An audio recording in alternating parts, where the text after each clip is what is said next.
Hello, welcome to this week's Opening Bell. I'm boxing news editor Dixon, joined now for the first time in 3 weeks by Matt Christie. Matt, how's it going? 2 weeks. It's 3 weeks since we did this. Right, okay. All right, okay. Are you going to be pernickety like this all throughout the show? I mean, I would just get Flex back if you want. So how was it? How was Brighton? Anything major happened down there? In Brighton? Yeah. Not really. I developed some would call it a tan, if they were being kind. Yeah, and if they were being truthful, what would they say? They'd say I was being silly by not protecting myself in the sun, I think. I mean, I've got to say, you were the very definition of the word lobster when I saw you. Minus the claws. Yeah. So I mean, I'm glad you had a nice time down there, relaxing. But yeah, definitely use sun cream next time, please. Very lucky not to get serious sunstroke, I think. Still, lots happening while you're away, and I know you've caught up with the fights from last weekend. In your absence last week, Danny Flex and I went to a time bomb of a press conference. If we're nicking the line from the cover of this week's issue, you missed out Haye and Fury, but have managed to catch up a little bit since. I know we've got interviews with both online on the website that you're spending a lot of time on at the moment. Haye Fury press conference. Pleased with how it went? Yeah, I think it was as expected. Fury seemed overexcited to the point where he was nervous, but it's the big stage that he's wanted for such a long time, so that's understandable. David Haye has been there and done it. This is not his first big domestic showdown by any means. But yeah, it's all bubbling along nicely, and I'm really excited about the fight. We've got a lot of coverage in this week's issue. Obviously, I've done my column based on being at the press conference. We've talked about it being a great gamble for Sky box office. Do you agree with that? It is a big gamble. It is, particularly what's gone on before, and particularly as well after the success of Froch and Kessa. That was a great show. Prior to that, the two big fights that we had on box office were David Haye fights, which did not produce. So that's what adds to the gamble. Yeah, I think what I really like in the mag this week is we have asked some key questions. We've put it out to a panel that includes Danny Flex and Paul Wheeler, Kieran Mulvaney from ESPN, and the BBC's Mike Costello. Just some of these questions that we've put to the panel include: will it be a good fight? Is it too soon for Fury? Who has the most to lose? Should it be on box office? Does the winner deserve a shot at the Klitschko-Povetkin winner? Who will handle the occasion better? And who deserve the bigger split of the purse? So there's some really interesting stuff in there. And a few of you tweeted me some questions about the big fight as I requested, and I've answered a good 10 of those questions, I think. So there's some interesting stuff. I mean, anything surprise you from the panellists in terms of what their answers were to any of these questions? Not really. I mean, they're all very considered answers, and there is some good quality. Completely. Yeah. Everybody doesn't agree on certain things. It's a really good read, actually. I mean, I hadn't seen it until it was kind of all put on a page. And I was really impressed with it. I was engrossed in it. Let me pick out a couple of questions just for you, and then we'll get to the business end of the podcast. Who's nearer their prime, Haye or Fury? It's hard to say at this moment in time, but I think you'd have to say David Haye is in his prime or at the tail end of it. As for Fury, we can't be certain, when that prime's going to come. If he might be in his prime, but because of what Haye has produced and how he looked in the Chisora fight, which quite frankly I think was one of his best ever performances, I'd have to say David Haye. Okay, and are you looking forward to the pre-fight antics of both men? Yeah, I am. As long as it all remains fairly tasteful, I think we've seen this. Through your fingers. Yeah, we've seen this so many times now, haven't we, with these kind of fights, that it can all get a little bit false. And it can just be over the top, and it can and ultimately the fight can be an anticlimax. I think, I think there's some really good quality stuff in and amongst these opinions for Haye and Fury, and I think there's going to be a lot more to come. You've put a lot of stuff on the website already this week, haven't you? www.boxingnewsonline.net. And one of the things that you've put on was your day gallivanting around London with Dereck Chisora, or should I say in Dereck Chisora's wake? Oh, that was just. I think I've mentioned it on this on the podcast before about that day following around Dereck Chisora. So I will spare people talking about it again, but you can read about it. It will be online pretty much when we finish this. Talking of Chisora, he's taking centre stage now, very much centre stage really now. Now Carl Frampton's no longer on the big Wembley bill. It's a fascinating fight with unbeaten American Malik Scott, isn't it? It is. I mean, initially it was supposed to be Deontay Wilder. I mean, we won't go into the whys and why nots that happened. But, I thought that at the time, fair play to Dereck for agreeing to the fight with Deontay Wilder. I think perhaps even more so for this one with Malik Scott. With Wilder's slightly crude. You could see that Chisora could get in there and rough him up. With Malik Scott, he's really going in with quite a polished technician, a nice boxer. And it's a really, really tough fight for Dereck. Certainly not one where Scott's been brought over to lie down. Scott's got every chance of winning this fight for me. Well, I mean, Scott's last fight, he was meant to lose that, wasn't he, against the unbeaten Russian Glazkov, and he got a draw, but was unlucky not to get the decision. So Scott's on a decent little run. I mean, a decent little run. He's unbeaten in 35 fights, going back about 15 years. So it's not a bad run, but he hasn't really fought anyone. That's been the knock, hasn't it, for years and years and years, that he's sparred people like Lennox Lewis in the past, and he's been a sparring partner, but he's never really stepped up himself. So in some respects, someone like Chisora, who's gone the distance with Vitaly's, not something of a step up even for Scott. Yeah, I think it's not Chisora's toughest test, but it's certainly Scott's. And we will see. I mean, like you mentioned there, I remember when Malik Scott was being mentioned as a heavyweight prospect best part of 10 years ago. And then he kind of disappeared for a while, and he's back again now. But, it's an interesting fight, and it's one that both men can win. I'm going to be doing live updates on the website throughout Saturday night, so by all means have a look at the website. I'll be doing live updates. John Dennon's going to be ringside for us. But with Malik Scott Chisora, you mentioned something that's quite interesting there actually. You say about Deontay Wilder coming over, and arguably there would have been less pressure on Chisora, maybe not less pressure, but less anticipation on him because Wilder was crude and rugged and all the rest of it. But at the same time, I think if Wilder had come over, and while I might not rate him massively highly, he would have been a big favourite to beat Del Boy, I think. Yeah. And now this is much nearer a 50-50 fight for me in terms of how the bookies would see it. I would have given Dereck a good chance against Wilder in the first place, but I think against Scott, who's not a big puncher, who has gassed late in fights, against Chisora, who looks to be in excellent shape from the pictures we've seen, if they're anything to go by, I think this is a much more even fight. I think it is. You can make a case for Malik Scott kind of outboxing Chisora, winning a virtual shutout, 99-91 on the cards or something like that. At the same time, Chisora may get in there, and we may realise after a couple of rounds that he's just far too much for Scott. Scott won't have seen anything quite like Chisora, and it's a really, really hard one to call. But if you do look at their records, and even though Scott has had a lot more fights, the quality is on Chisora's ledger, and he hasn't disgraced himself in terms of his form inside the ring against any of those guys.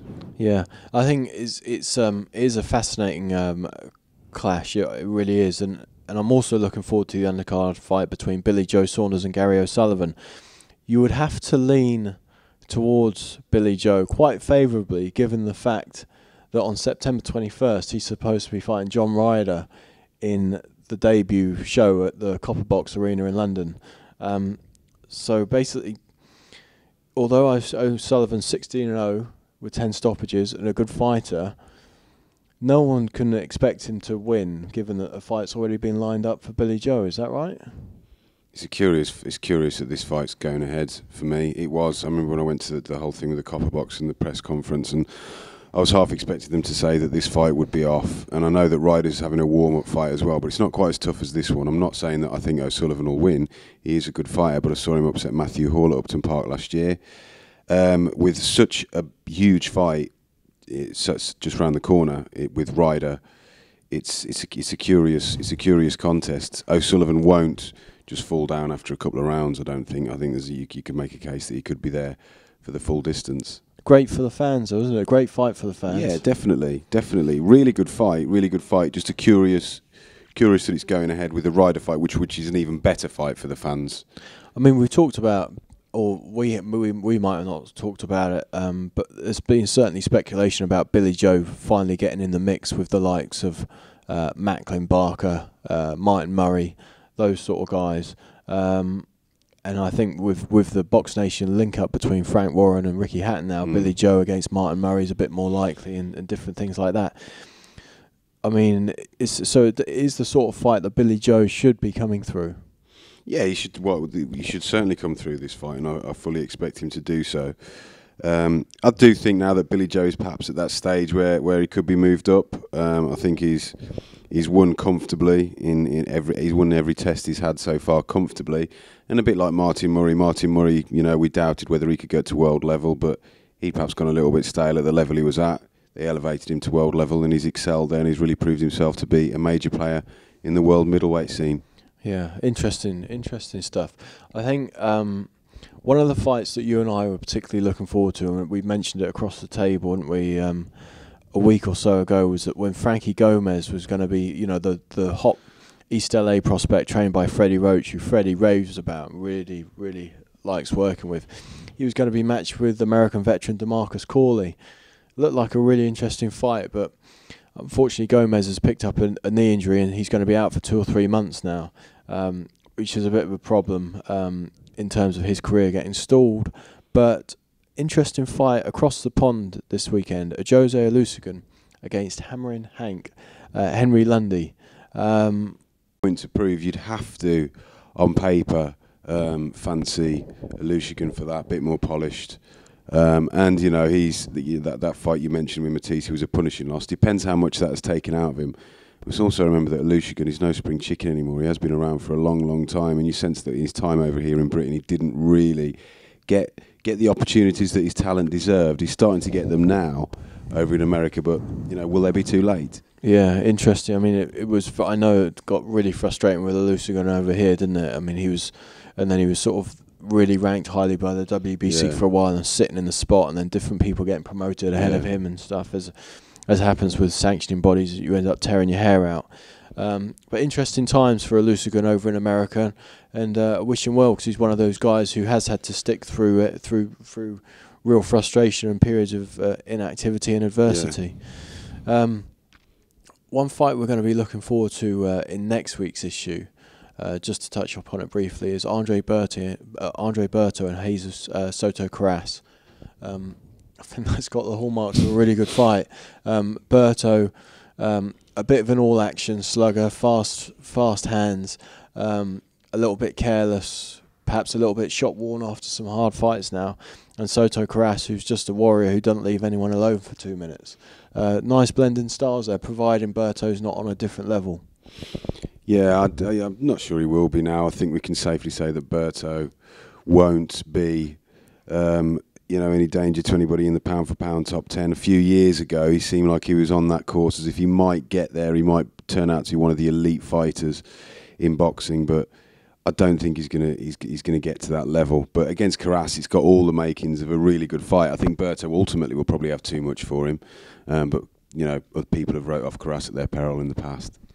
With regards to Berto, the only thing that I've really seen or heard from him in the last 6 months or so was I phoned him for a prediction for the Floyd Mayweather Robert Guerrero fight, and it was quite late in the UK time, a reasonable time I think in Florida where he was at the time, and he picked up the phone. I introduced myself, and he sang at me for a minute, and then hung up.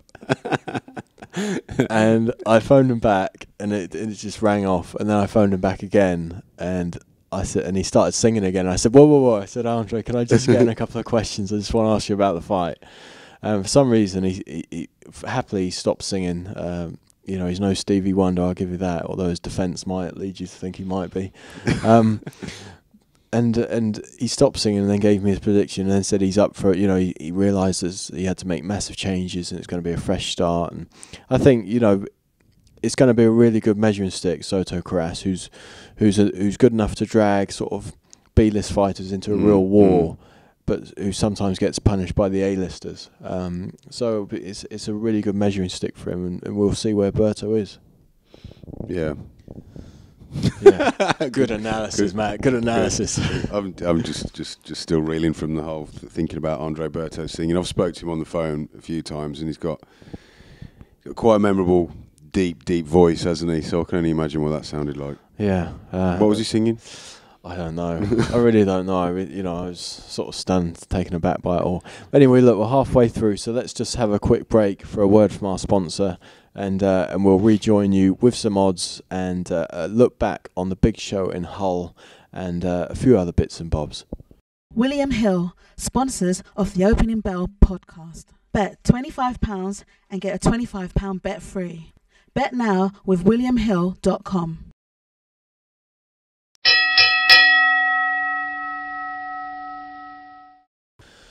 Okay, welcome back. Matt, we just touched upon Chisora and Malik Scott.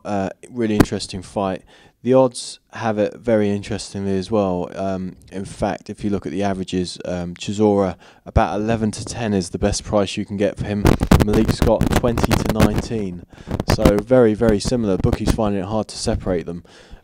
If you had a cheeky fiver, where would you put it? Have a look. There's a few. I don't think I'd be. I mean, this long odds on a Scott stoppage. He's not known for his his punch potency, and Chisora is known for being a durable guy. I think you'd have to go, if you wanted some value, to go for a Chisora stoppage, maybe round 9, kind of wear Scott down. It's about 20 to 30 to 1. There's a 33 to 1 for round 9 for Chisora. Yeah, it's the best price. 33 to 1 round 9. Cheeky fiver. Cheeky fiver, yeah. Okay. And we mentioned O'Sullivan and Saunders. We've obviously no disrespect to O'Sullivan whatsoever, who we've both seen fight live and both like to watch. He is a big 6 to 1 underdog. That's not bad for a cheeky fiver either, is it? No, it's not. It's not. Billy Joe, red hot 2 to 13 on with most bookies. Frampton was a 1 to 41 on favourite. That tells us all we need to know about the opponent. Yeah. And then, interestingly, in America, a fight we haven't mentioned, but we have previewed in the magazine. Mickey Bay, a slight favourite, one of the Mayweather prospects, against John Molina, who's 6 to 5 and trying to rebuild his career after a loss earlier in the year. Alusigan also a favourite over Henry Lundy, who's a 2 to 1 outsider. Alusigan 4 to 9 on. So Lundy not a bad little bet possibly. So still, but that's where we are with the prices. So there's some good stuff there. But you're going Chisora round 9, 33 to 1. Yeah. Okay, let's catch up about that next week. So Hull. We both watched the whole show on TV. I mean, I thought it was a terrific show. Really enjoyed it. Really enjoyed it. I did as well. It was a show that didn't really have, apart from obviously, Campbell's homecoming, it didn't have a marquee fight there, did it? Not one that you'd be like, I'm desperate to see that fight. But most of the televised fights were all thoroughly watchable. It looked like a great atmosphere there, as John talks about excellently in his report this week, I thought. But yeah, really good build, really entertaining, and it's quite rare that when you've got a build going on that long that you're engaged with each fight as much as I was watching that. The last time I leapt out of my chair or sofa when I've watched fights on the TV was when Pacquiao dropped Marquez in their second fight, and I don't think I have since, but I came very close when Derry Mathews dropped Tommy Coyle, and it's one of those things, I wasn't cheering for either fighter. It's just remarkable sport and drama, isn't it? And to turn it around like Derry did against Tommy Coyle, I mean, just what can you say about Derry Mathews that hasn't already been said? Well, exactly. I won't go into everything about Derry Mathews. A huge fan of his. Lee Selby, Anthony Ogogo, obviously Luke Campbell. It was a deep bill. There was Rocky Fielding, John Ryder as well. Who else caught your eye? I was impressed with Ogogo. Bolden's a solid opponent for his third professional fight. Really solid opponent, and I thought the finish was exceptional. Lovely, rapid combinations. I do think Ogogo's suited, far better suited to the professional game than he was to the amateur game, and that's testament to his ability that he won a bronze medal as an amateur. I thought Coyle as well, even in losing that fight, has put himself very, very much on the lightweight map. Would you pick against him in a rematch, for example, against Mathews? Coyle showed there that he's got the ability. If he can kind of not let that bother him too much, because he looked absolutely distraught, understandably so, with victory so close. Selby, not as impressive as he's been in the past, but it was a step up. So, yeah, I think, but there's a lot of positives to take from that bill in Hull. And I always enjoy seeing it as well, boxing out in the open air with the sunshine. There's something quite romantic about it. I think, yeah, I mean, it would be great if all bills were like that, wouldn't it? Yeah. You know, but it's not always the case. But, yeah, I think there was sort of something for everyone on that bill. And I think what you say about Kell Brook is he impressed me in patches. I mean, I don't know what it is about Carson Jones. If he's just always going to have that style where he gets to Kell for a little bit in the fight, but you know, when Kell was on top so thoroughly early on again, I'd just like to have seen him get rid of him. Yeah, I'd take that. And he somehow sort of, I don't know if he lost concentration, but he just lost his momentum, didn't he? Yeah, I'm not sure Carson Jones was in as much trouble as people were making out at the time. And yeah, but it did certainly look though that Brook was on the brink of a spectacular victory. But Carson Jones is no mug. I certainly think he's on the fringes of world level. And Brook, apart from the odd sticky moment, I thought he did a really good job on him. Certainly improved on the first time, and that's all we could ask for, I think. I mean, especially, you know, Kell's been up and down on a roller coaster, hasn't he, with the Devon Alexander fight, which it looks like he's now lost to Amir Khan. Yeah. So he's had a lot of issues out the ring in terms of the politics of the sport. It's a bit worrying that this fight was made at £152, or wasn't it, like £5 over the welterweight limit? Yeah, I mean, Jones mentioned that afterwards, that may have had something to do with it. I'm not sure it did, really. But yeah, I mean, if his ambitions lie at welterweight, why set it at £152? That's only £2 away from the light middleweight limit. Yeah, of course. You know, if that's a statement, say, okay, that's where we're going, then fair enough. But if they're going to come back down to welterweight for the next contest, it just seems that they're making life hard for themselves. Yeah, why do you need to go £5 heavier? Interesting stuff in Monte Carlo last weekend as well. We had Adonis Stevenson bombing out Chad Dawson a month or so ago. Now a weight division south at super middleweight, we've got Edwin Rodriguez taking out Denis Grachev in a sensational round. I mean, it's amazing, isn't it, what's going on in terms of those weight classes and how Rodriguez and Stevenson are coming to the fore. You know, with Froch, Kessler and Ward all are knocking on a little bit, although they're still going to be around for a while yet. You know, these young guys are laying down markers. Well, Stevenson's not that young, but you know what, he's coming out of nowhere. Yeah. And Rodriguez, I was impressed with Rodriguez. Didn't see that coming. Grachev, durable guy, proved that in fights that he's won and lost recently against the likes of Lucien Bute and Zolterde. Rodriguez perhaps has gone a little bit stale.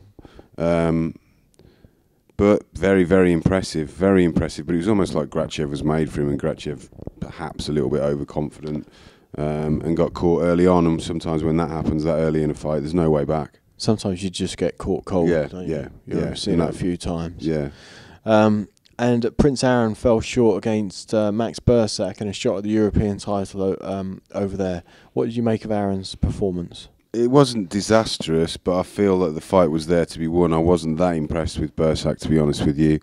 Aaron, when I first started here, Aaron wasn't thought of that highly in terms of you know where he was going. He'd lost, I think, in 2 rounds to someone like, I think it was John Duddy.